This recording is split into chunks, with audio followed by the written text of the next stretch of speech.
राजस्थान में अपने ही सर्वे में बीजेपी को 60% सीटों पर मिली हार। लोकसभा चुनाव में कांग्रेस की मजबूती के संकेतों से हैरान बीजेपी हाईकमान। सांसदों से नाराजगी की खबर के बाद अब नई रणनीति तैयार करने में जुटी बीजेपी। राजस्थान में बीजेपी की सरकार बने अभी 1.5 महीना ही हुआ है, लेकिन इस बीच राज्य में कांग्रेस ने अपनी जमीन को तेजी से वापस हासिल किया है। कम से कम बीजेपी और निजी एजेंसियों के सर्वे तो इसी ओर इशारा कर रहे हैं। वैसे भी इस बार राजस्थान में कांग्रेस और बीजेपी के बीच सिर्फ 2% वोटों का अंतर रहा है और इस अंतर को कांग्रेस फिलहाल पाट भी चुकी है। सर्वे रिपोर्ट इसी ओर इशारा कर रही है। दावा किया जा रहा है कि राज्य की 25 सीटों में से 14 से 15 सीटों पर कांग्रेस बेहतर स्थिति में दिखाई दे रही है, तो बीजेपी की स्थिति 10 सीटों पर ही अच्छी दिख रही है।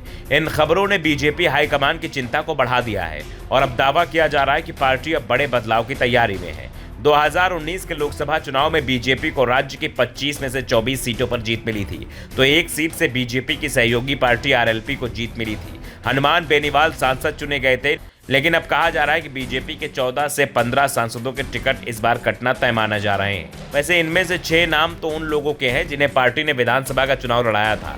विधानसभा चुनाव में जीते सांसद तो इस्तीफा दे चुके हैं, उनकी जगह नए चेहरों की तलाश हो रही है। तो चुनाव हारे सांसदों को टिकट नहीं मिलेगा, ये पहले ही साफ हो चुका है। यानी जिन सांसदों को विधानसभा का चुनाव लड़ाया गया उन्हें लोकसभा चुनाव का टिकट राजस्थान में नहीं दिया जाएगा।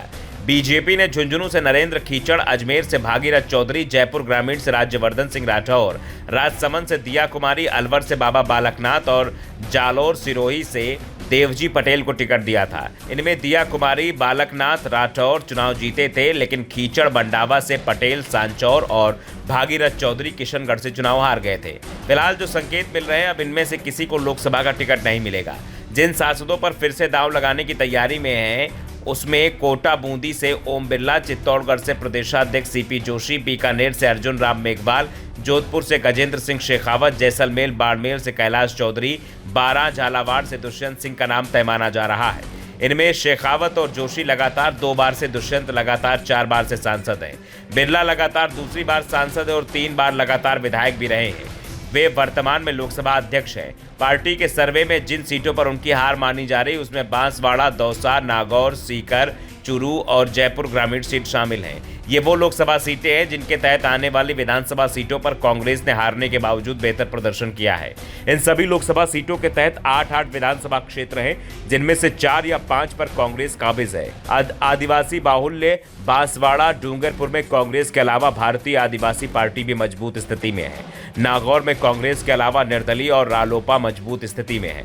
नागौर सीट को 2019 में रालोपा के साथ गठबंधन ने पार्टी छोड़ दिया था।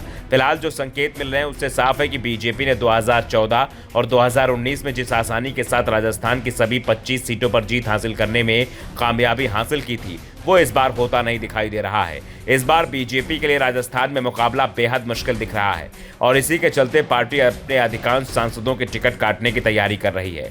लेकिन सवाल ये भी उठ रहे हैं कि राज्य में बीजेपी की सरकार जिस तरह से फेल साबित होते हुए दिखाई दे रही है, सांसदों का रिपोर्ट कार्ड भी अच्छा नहीं माना जा रहा है, तो क्या ऐसे में बीजेपी पुराना प्रदर्शन दोहरा पाएगी? दूसरी तरफ कांग्रेस ने चुनाव में मिली हार के बाद तेजी से खुद को एकजुट किया है और मैदान में उतर चुकी है। Bureau report, the Navdarpan news.